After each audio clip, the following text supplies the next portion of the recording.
Nós temos percebido que Gênesis está nos contando histórias de pessoas, de famílias, histórias íntimas, histórias sem a inspiração de Deus. Se não houvesse essa inspiração, talvez nós nem tivéssemos notícia delas. Detalhes, certos cenários, certas coisas que estão acontecendo e Deus quis que nós soubéssemos.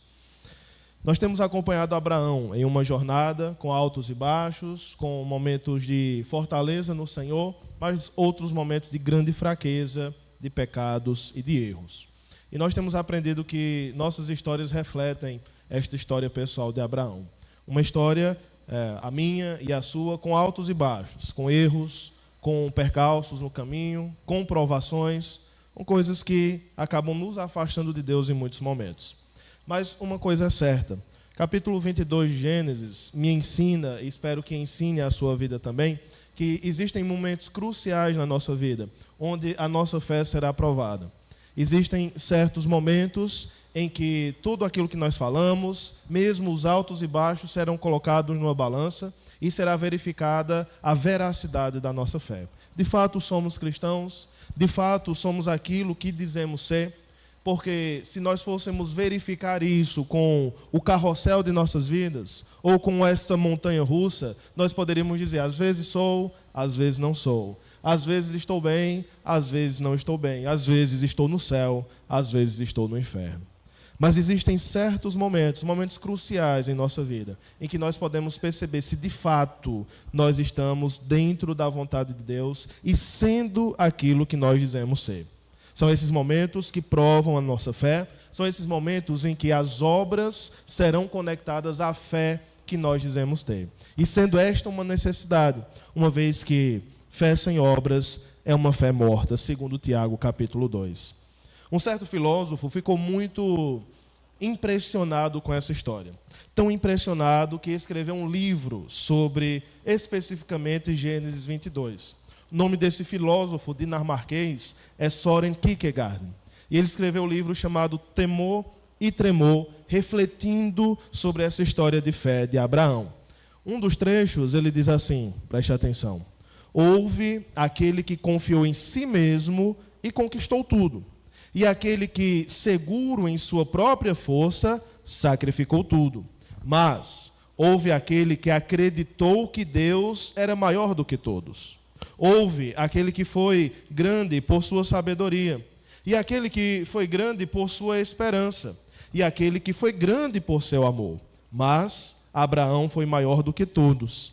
Grande por aquele poder cuja força é a impotência. Grande por aquela sabedoria cujo segredo é a loucura. Grande por aquela esperança cuja forma é a insanidade. Grande por aquele amor que é o ódio a si mesmo. Abraão vai contra aquelas coisas que nós acreditamos ser força. Muito provavelmente você já deve ter assistido um filme que, no final das contas, a mensagem é essa: confie em si mesmo. Você tem um potencial dentro de si, mas este não é o conceito de fé ou mesmo de heroísmo dentro das Escrituras. O herói da fé, demonstrado nesse ápice de sua apresentação, de sua obra de fé, é um herói fraco. É um herói que está se utilizando desta virtude que é a fé, que no final das contas é fraqueza, mas não uma fraqueza de pecado, mas uma fraqueza de encontrar a si mesmo em falta, de encontrar a si mesmo sem força, de encontrar a si mesmo com um pedido que não parece lógico, de um Deus que criou toda a vida e está dizendo o seguinte: mate o seu filho, coloque-o no altar. Não faz sentido. E muitos têm se perguntado por que Deus fez isso. Mas eu quero ler com você esta narrativa que está dividida de maneira muito clara em 3 pontos. No momento em que Deus fala, no momento em que Isaac fala e no momento em que Deus fala de novo pela boca do anjo. Iniciamos então nesta primeira cena, versículos 1 ao 6, procurando assim entender como a vontade de Deus, nesses momentos cruciais, deve ser revelada em nossas vidas. Com a resposta adequada, como devemos nos comportar quando esses momentos cruciais de nossas vidas chegarem. Porque, afinal, se o perdermos, nós perderemos a nossa vida com Deus. Assim diz versículo 1. Depois dessas coisas, Deus pôs Abraão à prova e lhe disse: Abraão, este lhe respondeu: eis-me aqui. Deus continuou: pegue o seu filho, seu único filho, Isaque, a quem você ama, e vá à terra de Moriá. Ali ofereça-o em holocausto sobre um dos montes que eu lhe mostrar. Na manhã seguinte, Abraão levantou-se de madrugada e, tendo preparado o seu jumento, levou consigo 2 dos seus servos e Isaque, seu filho. Rachou lenha para o holocausto e foi para o lugar que Deus lhe havia indicado. No terceiro dia, Abraão ergueu os olhos e viu o lugar de longe. Então disse aos servos: esperem aqui com o jumento, eu e o rapaz iremos até lá. Depois de termos adorado, voltaremos para junto de vocês. Abraão pegou a lenha do holocausto e colocou sobre Isaque, seu filho. Ele, por sua vez, levava nas mãos o fogo e a faca. Assim os dois caminhavam juntos. E então vem a fala do pai e do filho, que é a nossa segunda cena. Mas Moisés já deixa muito claro no versículo 1 a intenção de Deus, muito semelhante ao livro de Jó. Antes de nós entrarmos em toda a saga de Jó, o que está acontecendo com a sua vida, o porquê está acontecendo, antes há um prefácio. Antes há uma cena no céu. De maneira muito semelhante, mas muito resumida, isso está acontecendo aqui. Deus pôs Abraão à prova. Alguns anos depois, após Abraão se estabelecer nas terras de Abimeleque, alguns anos depois, após aquela aliança, após a resolução das coisas, após a aparente estabilidade, tal estabilidade refletida no versículo 21, no versículo 33 do capítulo 21, onde Abraão planta uma tamargueira, um momento de parar, um momento de tomar da água do poço pelo qual ele lutou. Um momento de descansar, uma vez que a velhice já estava nem batendo a porta, já estava lá. A velhice já havia chegado, tanto para ele como para Sara. E afinal, além da velhice, você tem um outro elemento, que é o cumprimento da promessa. A promessa está cumprida agora. Agora Isaque está vivo, está saudável, o outro filho foi expulso, todas as coisas estão cooperando, como nós dizemos geralmente, para o bem. Mas geralmente nós entendemos que todas as coisas cooperam para o bem daqueles que amam a Deus até o capítulo 21. Mas nós não conseguimos entender que todas as coisas cooperam para o nosso bem também no capítulo 22. Em um momento tão tenso como esse, em um momento em que se pede tanto de um pai amoroso, mas nós já somos acalmados desde o início, entendendo o seguinte: Deus pôs Abraão à prova. Abraão está sendo colocado nesta balança e nos traz certas perguntas que, inclusive, o livro de Jó traz. Por que Deus prova pessoas? Afinal, Deus não conhece o coração das pessoas? Deus não vê além das aparências? Por que Deus, então, provaria? Por que Deus, então, daria situações práticas se Ele já conhece o nosso íntimo? Se Ele já sabe como nós vamos responder? Existem 2 respostas para isso. A primeira resposta é que, embora Deus saiba todas as coisas, Ele continua agindo na história. Deus sabe, por exemplo, que você seria salvo. Deus, inclusive, te elegeu, mas Ele enviou alguém para evangelizar a palavra a você, então você foi convertido ao Senhor. Então, nós agimos na história para cumprir o propósito eterno do que Deus já estabeleceu. O propósito se cumpre através de pessoas, através de coisas acontecendo. Então, se Deus quer o nosso crescimento, o nosso bem, Ele vai agir na história, mesmo sabendo no nosso coração. E a segunda parte da resposta é muito mais fácil, porque afinal nós precisamos provar para nós mesmos, nós precisamos nós mesmos vivenciar. Nenhum de nós aqui entende as complexidades ou as profundidades do próprio coração. Nós não sabemos os nossos limites ainda. Para os conhecermos, precisamos ser colocados neles. Se nós não formos colocados nos nossos limites, como entenderemos a nossa fidelidade? Como comprovaremos a nossa salvação? Como perceberemos que de fato somos crentes? Somos pessoas que estão entregues ao senhorio de Cristo? Precisamos dessa vivência, precisamos dessas oportunidades. Deus prova pessoas. Deus não tenta ninguém, Deus prova. Deus prova através de várias situações mais leves até situações cruciais como essa que está acontecendo. Quando Deus chama Abraão, nós temos uma resposta básica dele, uma resposta que lá no início, capítulo 12, é dada: eis-me aqui, estou aqui, diga, Senhor, aquilo que deve ser feito. E Deus diz, pegue seu filho. Toda essa construção dessa frase é muito angustiante, porque em hebraico nós temos uma frase só sem pontos. Uma frase que vai perfurando o coração cada vez mais. Pegue seu filho, seu único filho, Isaque, a quem você ama, vá para a terra de Moriá, ofereça em holocausto, em um dos montes que eu lhe mostrar. É muito constrangedor ler isso aqui. É constrangedor de uma perspectiva ética, uma vez que nós estamos até nos perguntando se Deus é um Deus que requer sacrifícios humanos. Deus, de fato, requer sacrifícios humanos. E o outro constrangimento aqui está relacionado às promessas de Deus. Uma vez que Deus prometera a Abraão uma descendência, prometera aquele filho, Deus estaria então voltando atrás na sua palavra? Nós temos uma das bases para o versículo 5, por exemplo, onde Abraão coloca uma confiança de que voltará, talvez baseado nesta promessa, sem entender todos os detalhes, mas dizendo, Deus fará. De alguma maneira, Deus fará.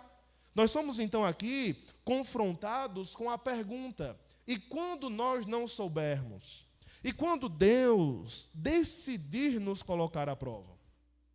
Nós temos vários exemplos disso acontecendo nas Escrituras. Nós temos um exemplo de um dos apóstolos em que Satanás pediu para peneirá-lo, mas Cristo decidiu preservá-lo. Mas, entenda, muito parecido com Jó. Ele foi preservado de efeitos piores desta tentação, desta provação, mas ele foi provado. Nós temos, então, diante de nós um desafio que vai de maneira contrária a tudo aquilo que se tem pregado dentro do cristianismo. Deus pode nos escolher para nos provar. E o que se prega geralmente, olha, irmão, você é um escolhido, você é um eleito para prosperar. Você só precisa crer, você só precisa se entregar. Mas e se eu te disser que você pode ser um eleito para sofrer?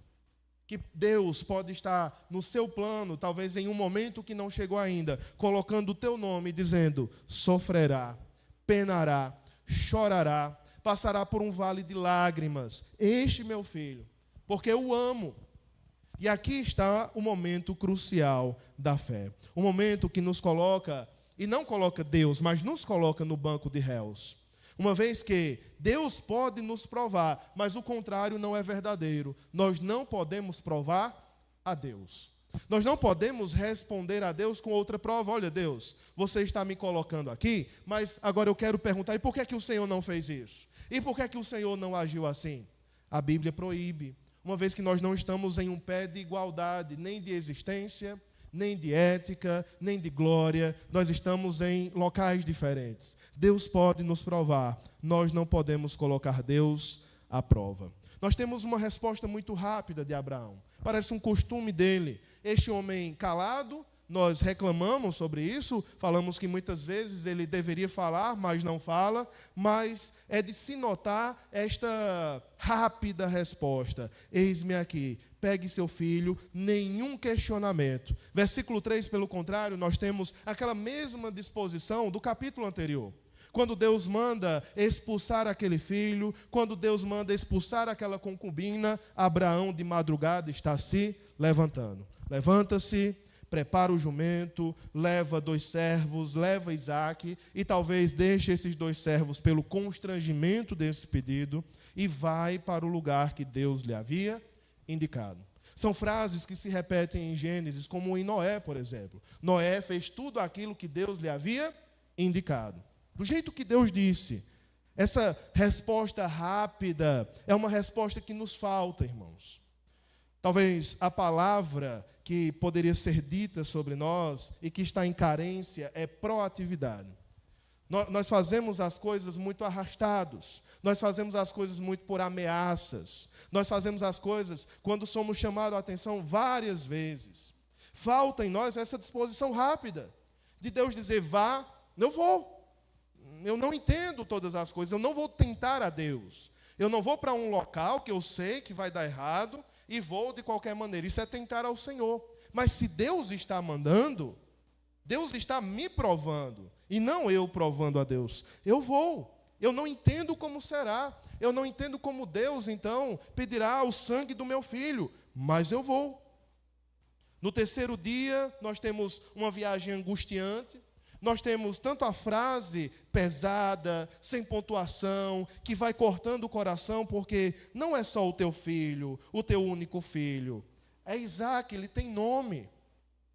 Ismael já foi perdido. Ismael já foi para o deserto, já cortou o coração de Abraão.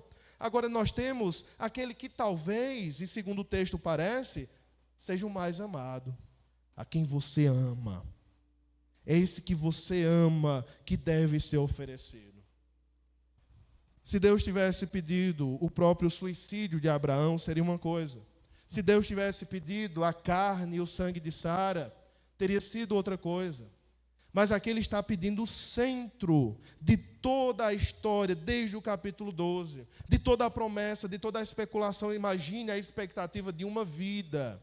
Imagine o centro de uma vida que não é nenhuma coisa, é uma pessoa, é um filho.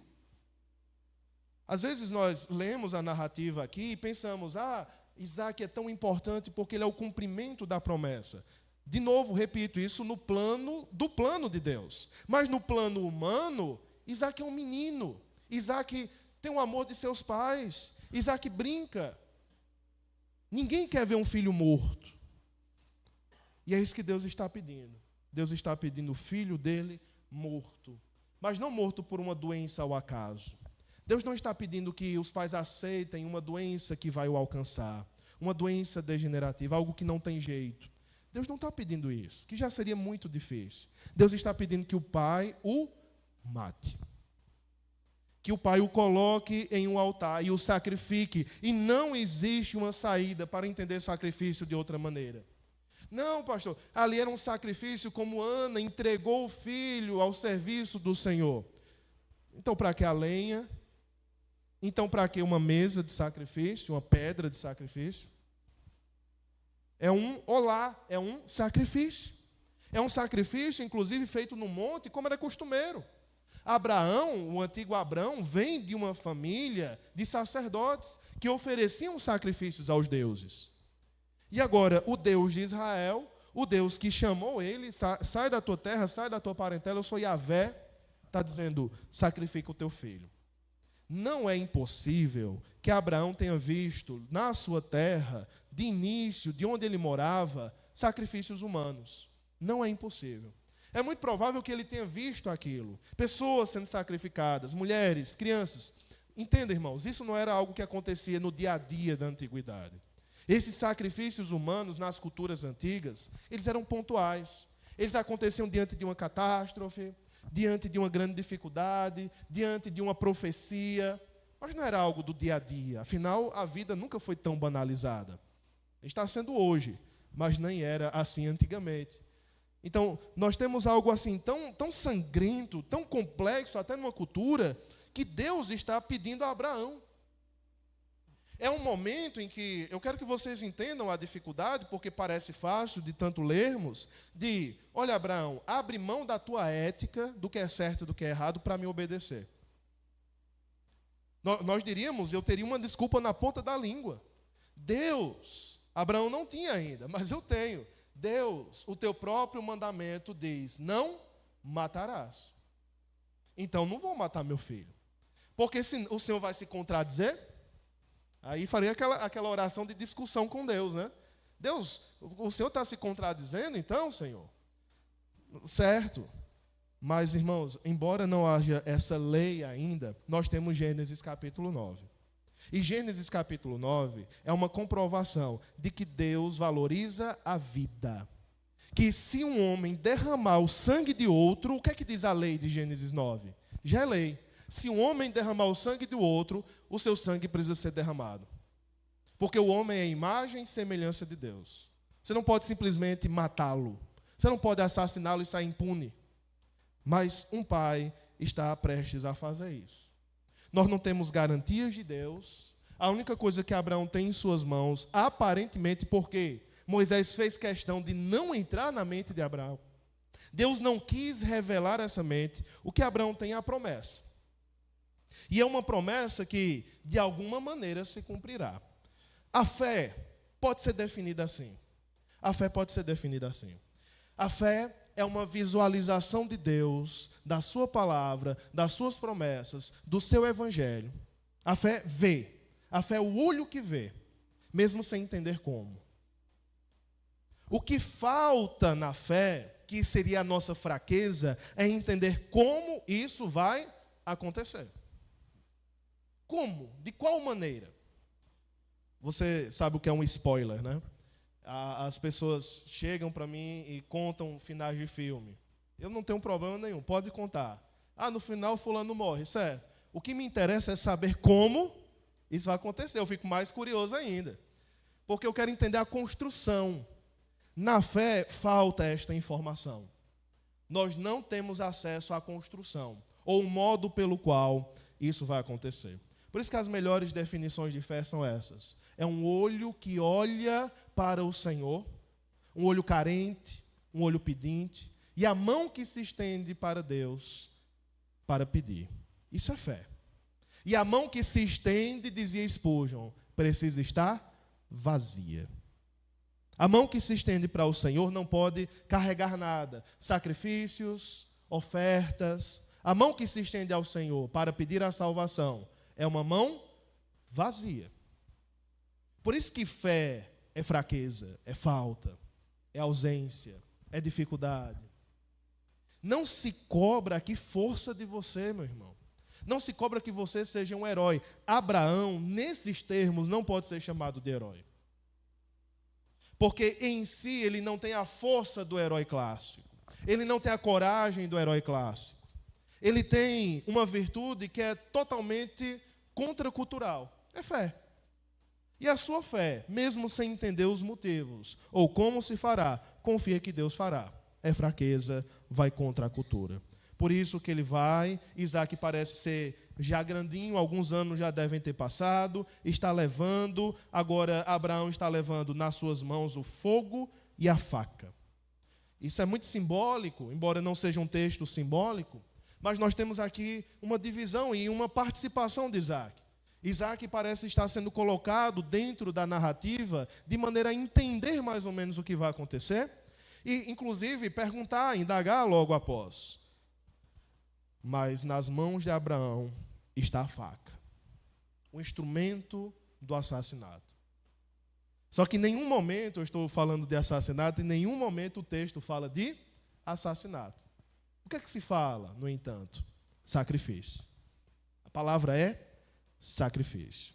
A segunda cena torna-se ainda mais tensa, porque até então, quando nós falamos com Deus, é segredo, né? Deus fala comigo, Deus cobra algo de mim, eu posso dizer não e ninguém nem vai saber.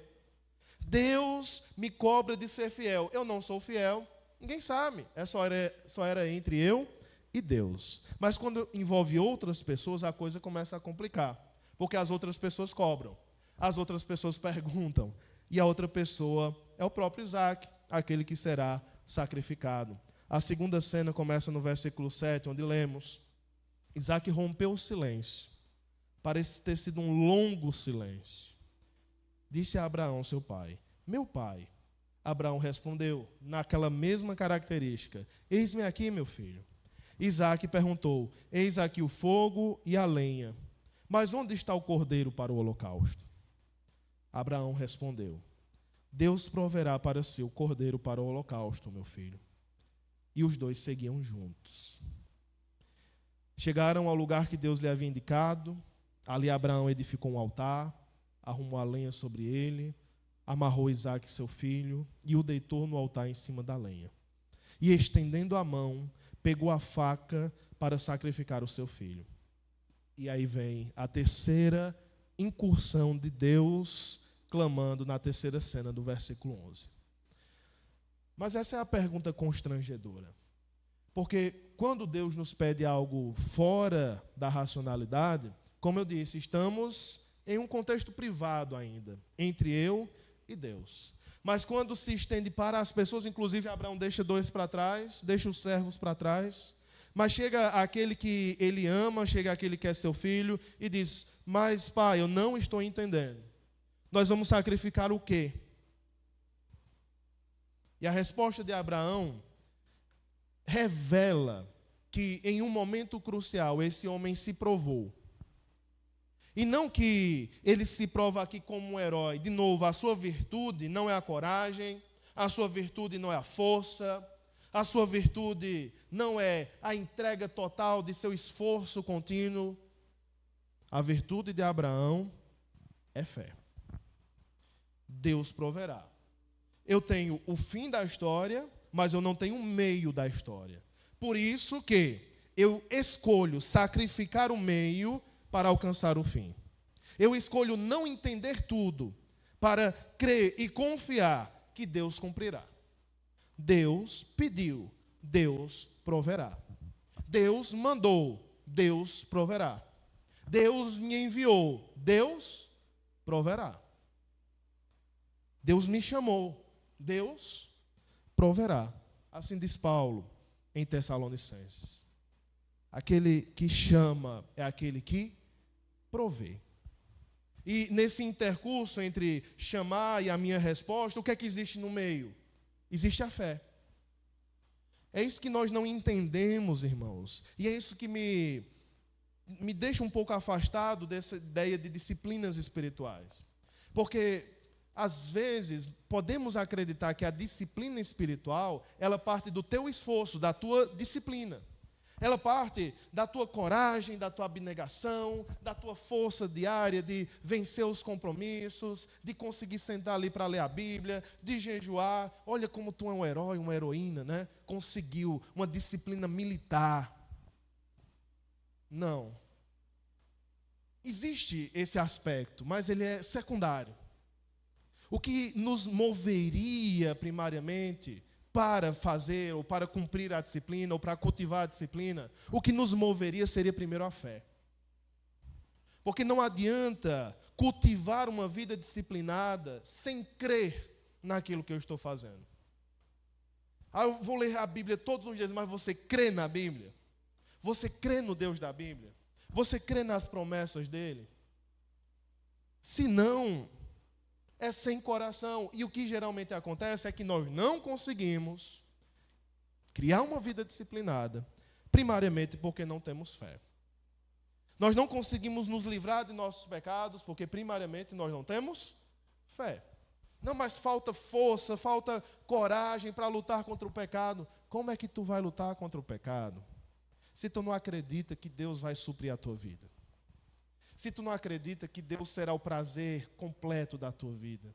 Se tu não acredita que Deus vai enxugar do teu rosto, dos teus olhos toda lágrima. Se tu não acredita nisso, não tem como. É impossível. Uma vez que a fé precede todas as outras virtudes cristãs. Eu só consigo ser amoroso, generoso, se eu creio que Deus vai suprir. Se eu dou meu tempo para cuidar de você, eu creio que Deus vai suprir meu tempo. Se eu dou das minhas finanças para te ajudar, eu creio que Deus vai suprir as minhas finanças. A fé é o início de tudo. E, na verdade, para nós é o final, porque você não viverá o final da história ainda. Talvez você morrerá sem ver os frutos. Assim como Moisés. Assim como Jesus. Jesus morreu sem ver os frutos de seu penoso trabalho. Essa igreja redimida. Mas nós cremos, nós temos fé. Deus proverá. É desse nome, dessa confiança, que depois da provisão em si, Abraão nomeará aquele monte. Não somente aquele monte, mas nomeará Deus. Assim como a escrava, a concubina, outrora havia nomeado Deus, Abraão aqui está mostrando pela primeira vez a sua teologia. O seu conhecimento de Deus. E não somente um conhecimento teórico. O conhecimento teórico vem após a prática.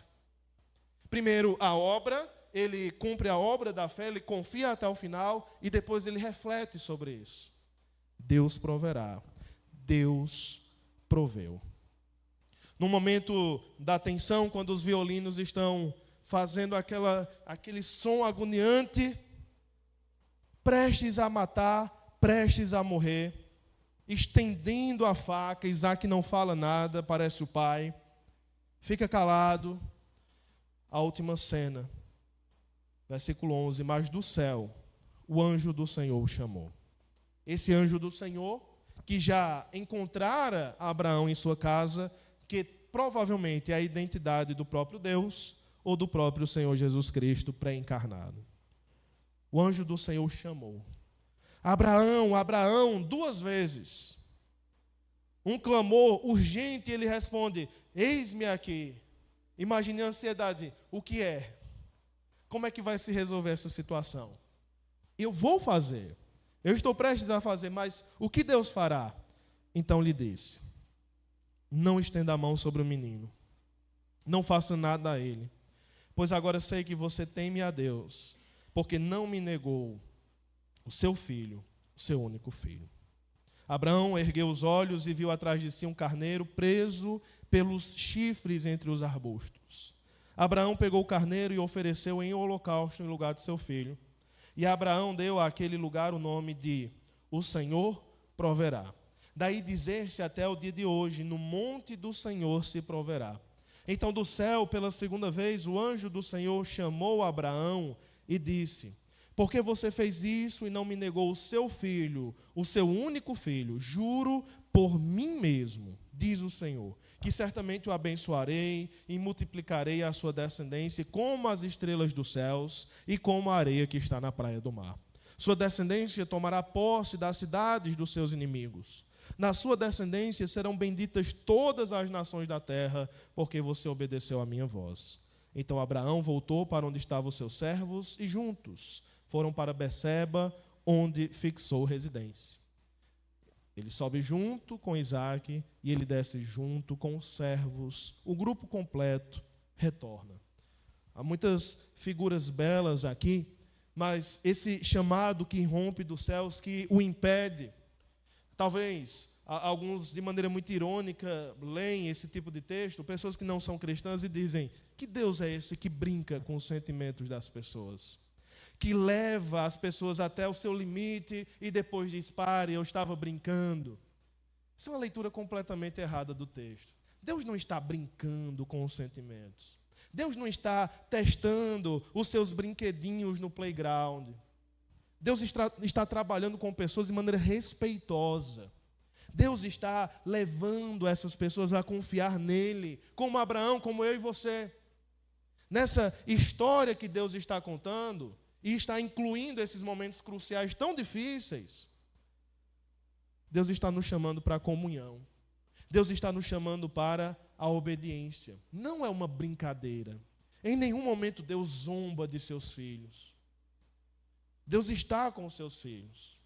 Deus conhece seus filhos. Deus sabe de nossos limites. E esse era o limite de Abraão: matar o seu próprio filho.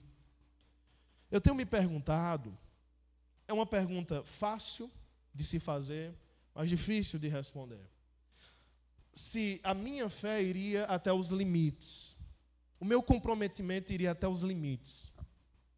É uma pergunta difícil de fazer, inclusive, acerca da própria igreja, porque o que se coloca no meu coração, mas também não só o meu coração, o que a própria Bíblia ensina, é que raramente ou de maneira impossível nós iríamos até os limites do nosso comprometimento se nós não vamos nas coisas simples e fáceis, se nós não nos comprometemos e somos obedientes nas coisas mais fáceis. E talvez seja esse o motivo pelo qual Deus não tem nos colocado em nossos limites ainda. Lembra de 1 Pedro? Não estranhe entre vós, irmãos, esse fogo ardente que surge no meio da igreja com o intuito de provar a igreja. É um fogo que Deus coloca. Talvez os cristãos olharam e, segundo a história, pensaram: foi Nero que colocou fogo em Roma. Mas, no final das contas, quem crê na soberania de Deus, entende que foi Deus que colocou aquele fogo. Que Deus prova o seu povo. Que Deus é esse ourives que coloca esta prata, este ouro no cadinho e deixa queimar e tira as impurezas. É Deus que moe essa casca de nós para tirar nós de dentro da casca. É esse o Deus que bate nos sinos, que bate com martelos, para que soe muito belamente, para que a música saia desses sinos que somos nós. E Deus assim faz com o seu povo. Deus diz: olha, não estenda a mão, não faça nada, porque agora sei que você teme a Deus. Agora, dentro da história, se comprova a sua obra que verifica a sua fé, porque você não negou o seu filho. Então é nesse momento que, muito semelhante a Agar estava prestes a morrer, ergue os olhos e vê um poço. Agora, Abraão, prestes a matar seu filho, ergue os olhos e vê um carneiro preso pelos chifres entre os arbustos. É até engraçada essa cena. Não parece, pela seriedade do texto, pelo peso do texto, mas é até engraçado. É engraçado acerca daquilo que há no humor, que é o inesperado. Já percebeu que o humor tem o inesperado? Que a pessoa está contando uma história e de repente tem uma reviravolta e você acha graça? Que é inesperado. Ninguém esperava que isso acontecesse. Tem um carneiro no alto do monte. Para um carneiro chegar no alto desse monte, um monte com altitude tão pronunciada, deveria ser um carneiro selvagem, daqueles que pulam entre as montanhas. Só que esse carneiro está com o chifre enrolado no arbusto. Que solução fácil para um problema tão difícil. Quando nós estamos passando por esses momentos cruciais, cumpre-nos lembrar das reviravoltas de Deus. Quando nós olhamos para a situação em si, parece que não há solução alguma. E eu posso te garantir que parece mesmo. Você olha e diz, não tem como. É impossível. Eu vou desistir, eu vou deixar para lá, Mas você, de repente, de um relance, passa o olho e vê aquela sombra. E quando você volta, não é possível. Tem um carneiro ali. Como? Como isso aconteceu? Abraão pega o carneiro, oferece o holocausto no lugar do seu filho, a ideia de substituição. E Abraão dá àquele lugar o nome, o Senhor proverá. Yavé Jirê. Você conhece esse nome? Yavé Jirê. Bem interessante de se dizer é que este nome, Yavé Jirê, também pode significar Deus vê. Te lembra alguma coisa? Deus vê? É o nome que Agar deu a Deus. Deus vê. E aqui seria a ideia de Deus verá. E qual seria a conexão de ver com prover? Porque quando Deus olha, o seu olhar está sobre toda a terra, sobre todas as pessoas. Mas quando Deus olha de maneira especial, é um olhar providencial. Nós somos o povo de Deus, irmãos. Não porque somos bonitos, inteligentes, porque somos pessoas boas. Nós somos a escória do mundo. Nós somos os piores dos piores. Nós somos os ladrões. Nós somos o que há de pior nesse mundo. Mas Deus nos amou de tal maneira que entregou seu filho.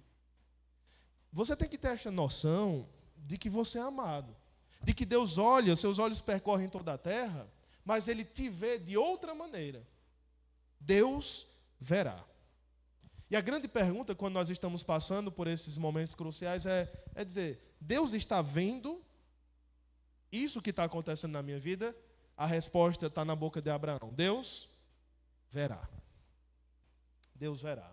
E aqui, esta visualização de dar a resposta, de dar o desembaraço do nó, Ele verá. E tem duas formas aqui de dizer que Deus verá, ou tem visto, e no monte do Senhor, virou um dito popular, o Senhor verá. É muito semelhante a quando nós falamos, ou talvez paramos de falar, a seguinte frase: olha, eu vou ver um pão para nós comermos mais tarde.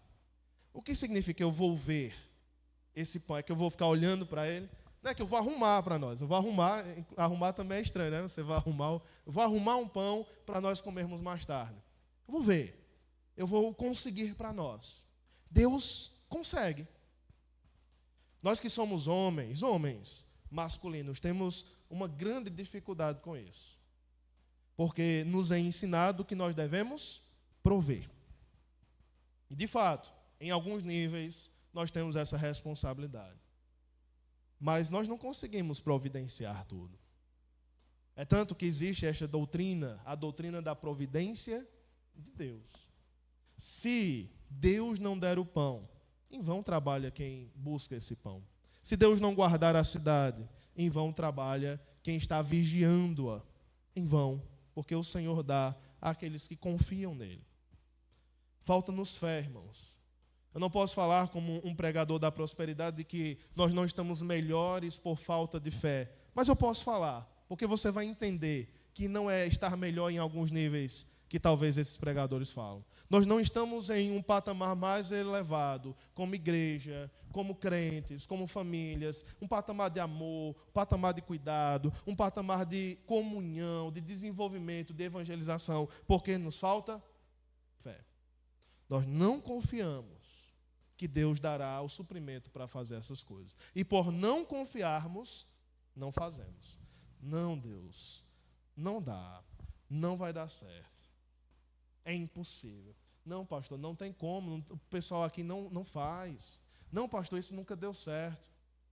Eu sei. Justamente a fé é isso. É tentarmos algo que nunca deu certo, porque eu não sei como será feito. Mas vamos ver como Deus faz. E é vendo, e sentando e vendo como Deus faz, sabendo que no final será resolvido, que eu desenvolvo a minha fé. Algumas oportunidades, talvez não cruciais, porque as cruciais são inescapáveis, mas algumas oportunidades menores de desenvolvermos as nossas fés, têm sido abandonadas por nós, irmãos. Porque estamos distraídos demais, porque estamos ocupados demais, porque estamos fechados demais, nosso coração está fechado para o irmão, e aí faltam oportunidades para desenvolver a nossa fé. Eu desenvolvo a minha fé na prática. Leia Tiago capítulo 2, eu não vou ler para você. Amanhã, segunda-feira, abre Tiago capítulo 2 e lê. Lê com afinco. Lê com profundidade. Lê lembrando que Paulo trabalha com Gênesis capítulo 15, dizendo que a justificação vem pela fé. Mas Tiago trabalha com Gênesis capítulo 22, dizendo que esse negócio de dizer que tem fé, que é justificado, mas não tem obras de fé, é mentira. É engano. E é o pior engano que existe, que é o auto-engano. Verifiquemo-nos. O Senhor proverá. O Senhor verá para si este holocausto. Leia comigo aí o Salmo, por favor, 139. Você conhece esse Salmo? Você sabe que ele tem um tema semelhante a Gênesis 22, que é o da providência, da onisciência, do cuidado de Deus. Mas este salmo termina discutindo e refletindo as consequências de crer nisso. Se eu creio que Deus proverá, que Yahvé Jireh vive e atua nesta terra, eu não devo ser passivo diante disso. Eu devo responder com esta oração do Salmo 139. Versículos 23 e 24. Sonda-me, ó Deus, e conhece o meu coração. Prova-me e conhece os meus pensamentos. Vê se há em mim algum caminho mau e guia-me pelo caminho eterno. Sonda-me, ó Deus. É uma oração corajosa, mas de novo, a virtude aqui não é coragem. A virtude é fé. Pedir para Deus te sondar é um patamar de fé que nós precisamos alcançar. Porque Deus, na maioria das vezes, nos sonda sem que nós o convidemos. Porque é difícil passar por esse processo. Que nós cheguemos a esse nível de confiança, a ponto de dizer, Senhor, sonda o meu coração. Conhece-o. É uma petição. Prova-me. Coloca-me em prova. Porque é melhor que Ele me coloque em prova. É melhor que Ele me sonde do que Ele me deixar caminhando em passos suaves para o inferno. É melhor. É melhor que Ele me incomode. É melhor que Ele grite comigo do que Ele permita que eu continue afastado dEle. É ou não é, em uma escala de valores, do que é bom e do que é ruim? É melhor que Deus me moa, que Ele me destrua, que Ele me humilhe publicamente, se for necessário, porque Deus às vezes faz isso conosco, mas que no final eu volte para Ele. é melhor do que ele deixar a minha vida como está. É bem melhor. Mas eu tenho falado isso por muitos dias nesse púlpito. Nós temos tomado a escolha do conforto. E essa escolha, ela começa a cobrar os seus lucros. A escolha do conforto começa a cobrar. E o que ela cobra é esfriamento espiritual. E disso nenhum de nós está isento. Esfriamento espiritual, falta de relacionamento com Deus, com a igreja local e com a missão. Vamos baixar nossas cabeças e pedir a Deus fé. Uma fé cujo poder é a força da fraqueza, cuja sabedoria é a loucura e cuja esperança é a insanidade e cujo amor é o ódio de si mesmo. Vamos orar. Pai, nós te rogamos por essa fé verdadeira, que seja incutida em nossos corações pelo Teu Santo Espírito, relembrando-nos de Cristo, da salvação, da graça, do fato de não sermos merecedores, mas doentes, pessoas que precisam de cura. Faz-nos, por outro lado, sermos responsáveis para desenvolver essa fé.